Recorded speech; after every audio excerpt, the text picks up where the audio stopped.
Donc, je vous rappelle que c'est la 9e journée annuelle de la filière. Et je vais vous présenter le bilan et les perspectives sur ce plan-là, en commençant tout de suite par un rappel, mais pour peut-être ceux d'entre vous qui viennent pour la première fois, des différentes composantes de la filière. Vous avez ici la cartographie des 7 centres de référence coordonnateurs, des 14 constitutifs, et vous savez que nous avons 174 centres de compétences actuellement. 19 associations de patients dont les logos sont ici. Il y en a 2 autres qui sont en train d'adhérer, qui vont signer la charte.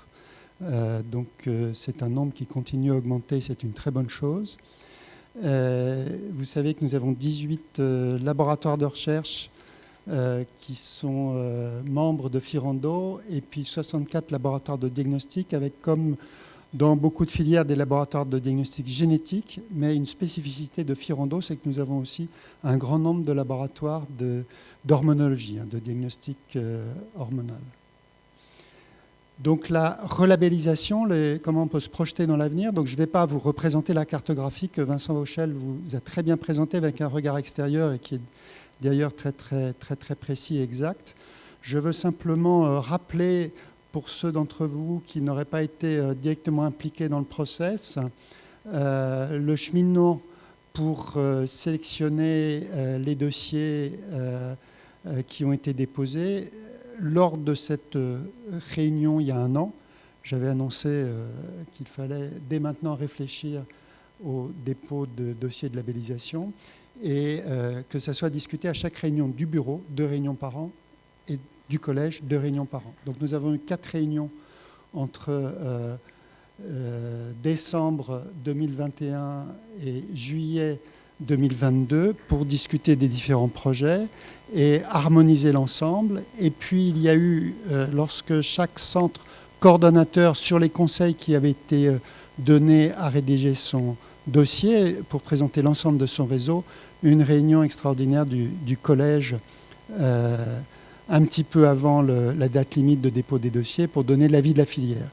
Et donc les dossiers qui ont été présentés sont vraiment des dossiers qui ont été réfléchis et qui sont soutenus avec des avis très bien circonstanciés dans la lettre d'accompagnement de chaque réseau. Et le collège, je vous rappelle, comporte bien sûr les centres de référence, mais aussi des représentants élus des centres de compétences, des représentants élus des associations de patients, des représentants aussi des laboratoires de recherche, des laboratoires de diagnostic, et puis des personnels de la filière. Donc c'est vraiment un avis collégial de l'ensemble de ces membres de la filière qui est donné pour cette labellisation.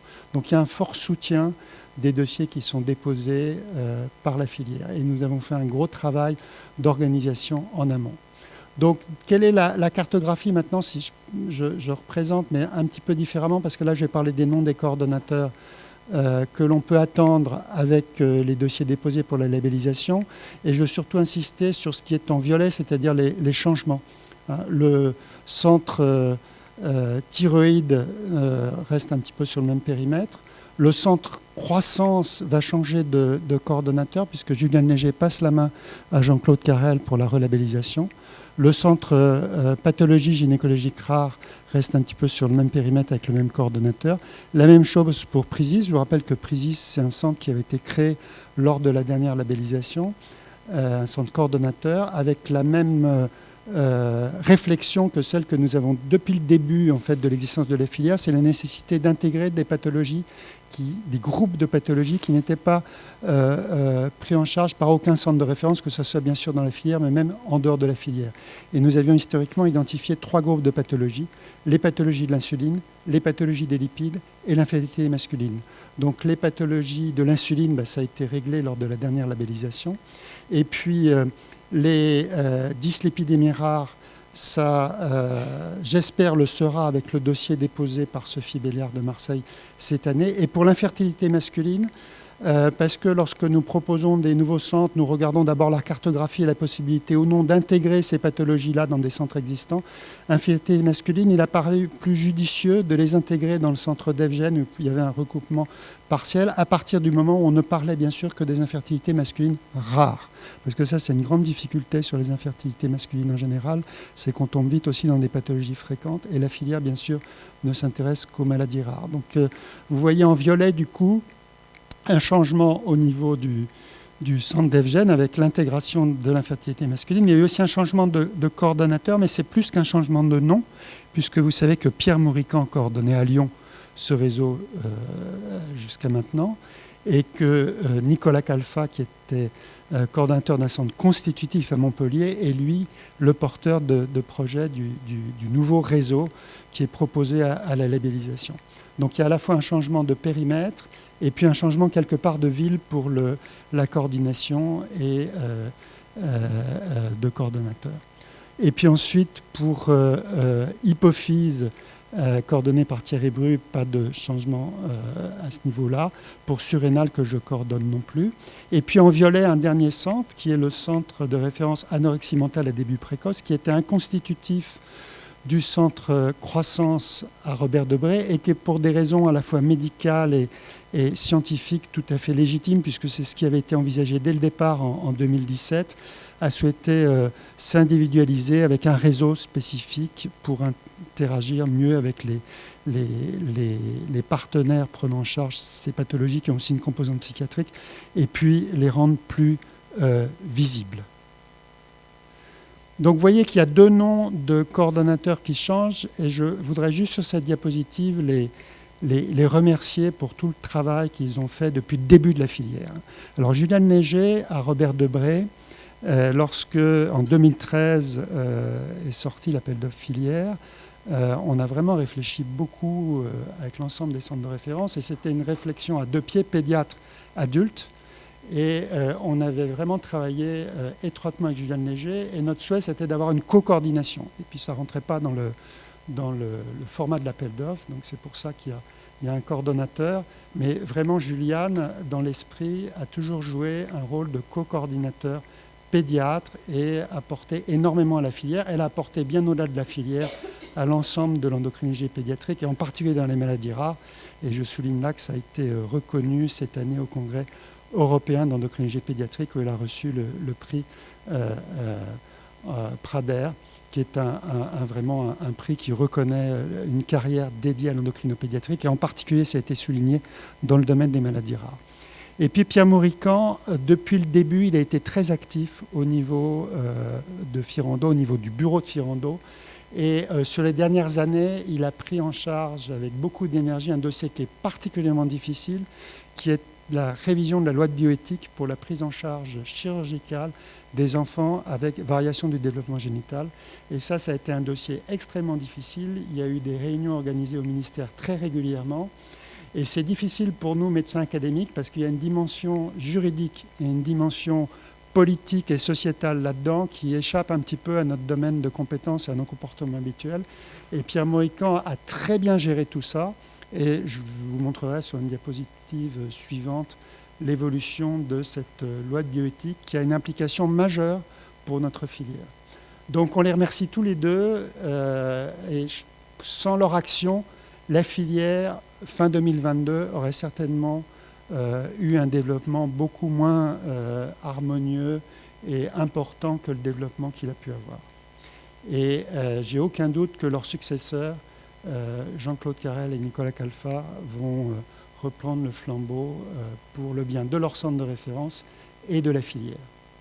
Donc les travaux de la filière, ils sont portés avant tout par les groupes de travail. Vous avez ici la liste des groupes de travail. Je n'ai pas le temps de les détailler tous et de détailler tous leurs coordinateurs ou animateurs. Vous voyez des noms qui sont au minimum un binôme, parfois un trinôme, qui sont listés ici. Et je présenterai une partie, mais une partie infime de l'ensemble du travail qui a été fait par ces groupes lors de mon exposé. Puis on entendra encore cet après-midi des présentations qui font état des travaux de ces groupes de travail. Et puis chaque année, vous savez, traditionnellement l'après-midi, les groupes de travail présentent l'avancée de leurs travaux. Donc Ce n'est pas parce que je ne présente pas tout qu'il n'y a pas énormément de travail, mais c'est le temps qui manque ce matin pour tout présenter. Dans le domaine de l'éducation, en plus de ce qui a été rappelé par Vincent Vauchel, je veux dire qu'on a développé des vidéos courtes sur les maladies rares endocriniennes pour les étudiants en médecine et les paramédicaux, en particulier les personnels en formation qui sont disponibles sur YouTube. Cette action va continuer en 2023. Les journées paramédicales Firando, c'est des journées qui se sont maintenant installées puisque c'est la 3e année que nous en faisons. Et cette année, pour la première fois, ça a été simultanément dans 2 sites, Marseille et Paris. Et vraiment, les participants sont enthousiastes parce qu'il y a 2 aspects. Un, échanger avec d'autres paramédicaux sur le domaine des maladies rares, c'est quelque chose auquel les médecins sont habitués dans le cadre des congrès ou des réunions, notamment la réunion que nous avons aujourd'hui, mais les paramédicaux beaucoup moins, et ces journées sont l'occasion. Et puis ensuite, ça permet, et c'est mon point de vue, non seulement de former les paramédicaux aux maladies rares endocriniennes, mais aussi de les fidéliser, parce que c'est une approche de leur métier et de leur activité qui est complètement différente de l'approche qu'elles ont quotidiennement dans les services, qui est de plus en plus pesante. Et donc, si j'insiste un petit peu sur ces journées, c'est parce qu'il faut, dans vos services, en amont, mais des mois avant, commencer à alerter l'encadrement, même la direction de l'hôpital, sur le fait qu'il va falloir pouvoir libérer ces personnels pour venir à ces journées.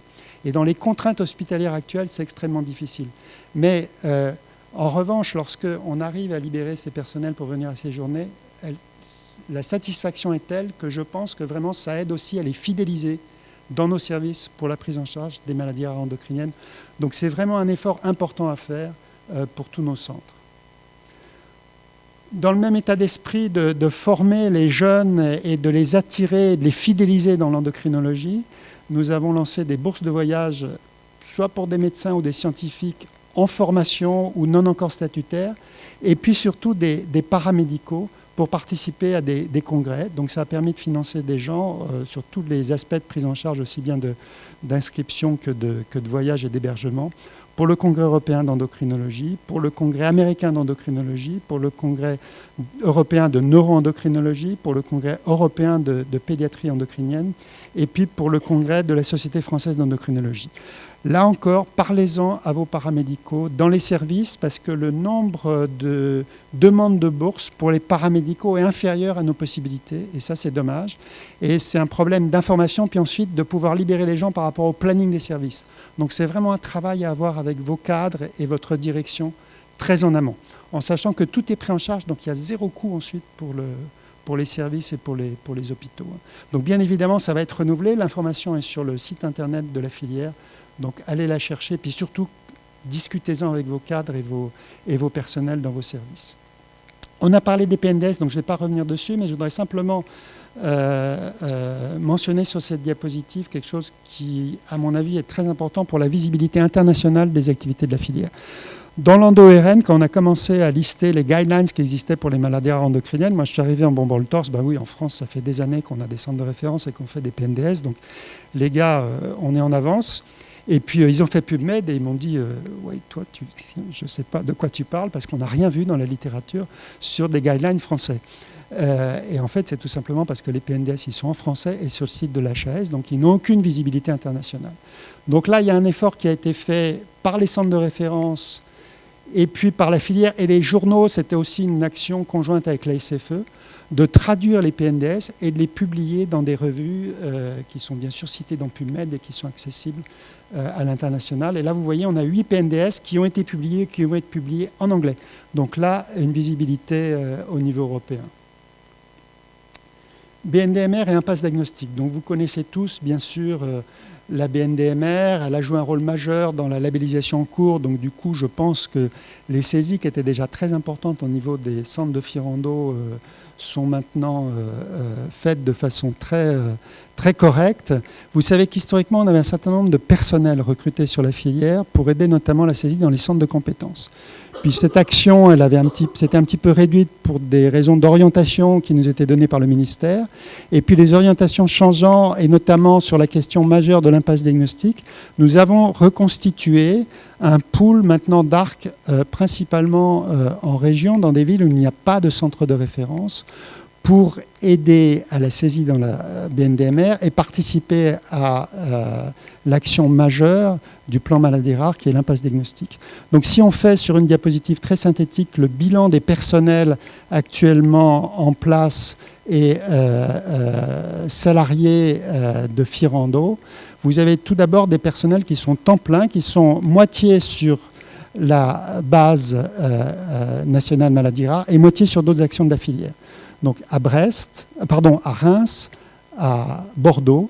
Et puis Brest, il y a un poste qui est ouvert au recrutement depuis plusieurs mois et il y a des difficultés locales pour recruter, mais sachez qu'il y a vraiment une volonté de la filière de recruter un personnel à temps plein aussi à Brest. Et puis il y a des personnels qui sont mi-temps, donc sur le mi-temps, ils sont entièrement sur la base nationale, comme les personnels temps plein sur leur mi-temps. Et là, c'est Nice, Strasbourg, Lille, Grenoble, Nantes, et puis il y a un recrutement qui est en cours à la Réunion. Donc ce sont des villes où avant tout il n'y a pas de centre de référence de la filière. Et ça, je crois que ça fonctionne maintenant extrêmement bien. Et pour définir rapidement, en guise de rappel, l'impasse diagnostique au niveau de la filière, on a une particularité dans notre filière, c'est que finalement, il est rare qu'il n'y ait pas un premier niveau de diagnostic d'un dérèglement endocrinien.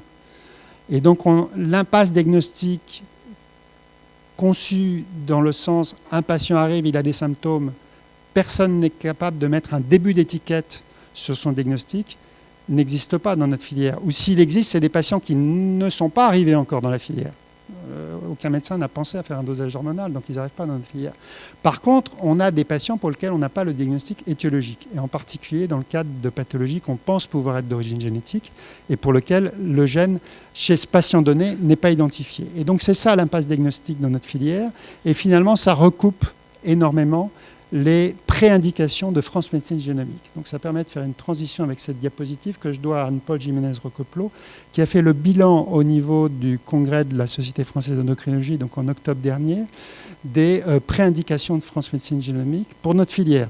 Vous savez qu'il y a 2 plateformes, Sequoia et Euragen, et il y a eu 278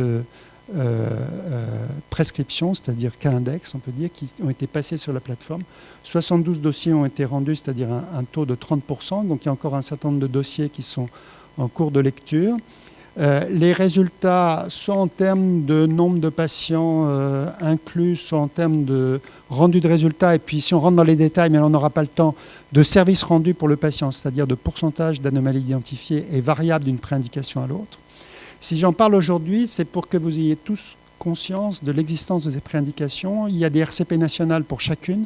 C'est très important de penser sur des patients pour lesquels les diagnostics génétiques ont été négatifs par le passé, de les discuter dans des CRCP pour les inclure dans France Médecine Génomique. Et si je parle simplement de mon expérience, et je vois qu'il y a Éric Passement est tout en haut sur les Cushing surrénaliens, on a des résultats qui sont spectaculaires. C'est-à-dire qu'on a 30% de patients pour lesquels on a identifié la cause génétique, 30% de patients pour lesquels il y a quelque chose qui est à discuter. Et donc, on a un tiers de patients qui restent sans progrès après l'analyse française génomique qui est au premier niveau pour l'instant de cette analyse. C'est-à-dire une analyse que je dirais presque de routine que font très très bien les biologistes. Donc vraiment, motivez-vous là-dessus et motivez-vous avec les biologistes qui lisent les séquences aussi. Les lots de bioéthique, je vous en ai parlé. Donc il y a eu un travail énorme fait au niveau d'un groupe de travail, 3 groupes de travail en fait au niveau du ministère. Pierre Mourican, puis plein d'acteurs de la filière ont été impliqués là-dedans. J'ai été à un grand nombre de réunions aussi en tant qu'animateur de la filière pour préparer ce décret qui allait définir de façon très concrète comment cette loi de bioéthique qui encadre les chirurgies chez les jeunes enfants avec anomalies du développement génital. Et ce décret, il est très précis. Les patients doivent tous être discutés avant décision de prise en charge, d'ailleurs, quelle que soit la prise en charge, mais bien évidemment, en particulier la prise en charge chirurgicale, dans une RCP nationale organisée par les centres d'Evgen et SMERC dans le cadre de Firando. Et ça, c'est une situation, à ma connaissance, assez rare, où il y a une obligation pour un patient donné d'aller dans un centre expert donné.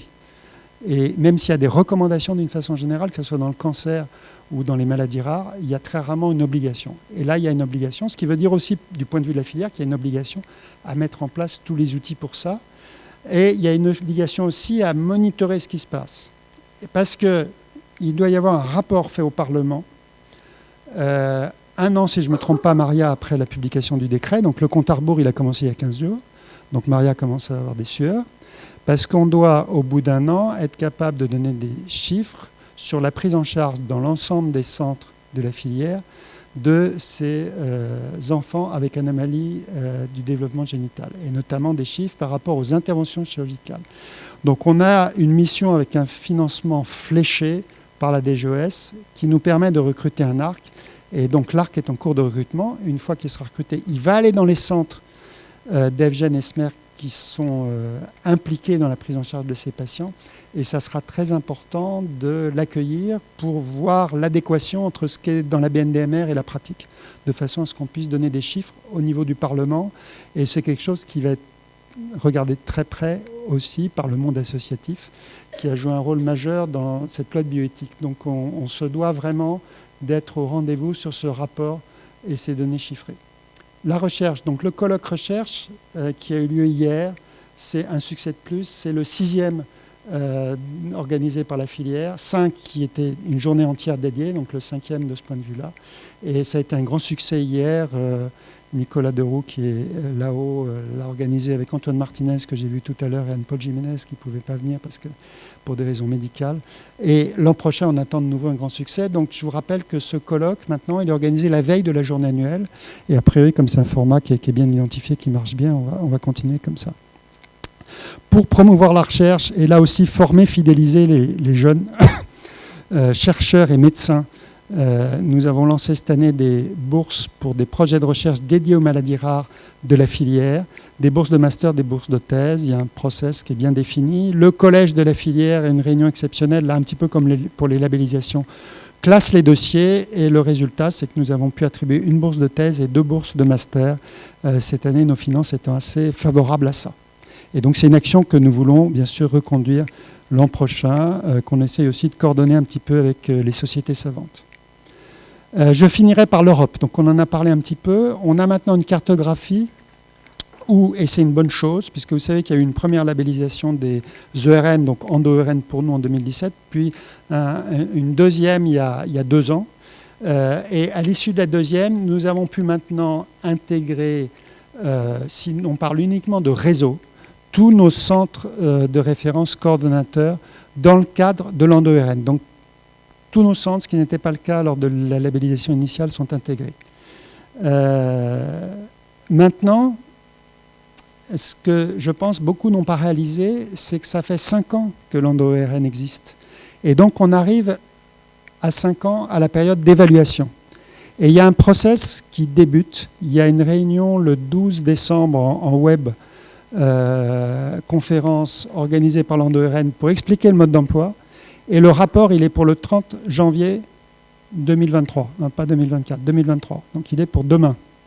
Et il y a un rapport important à faire.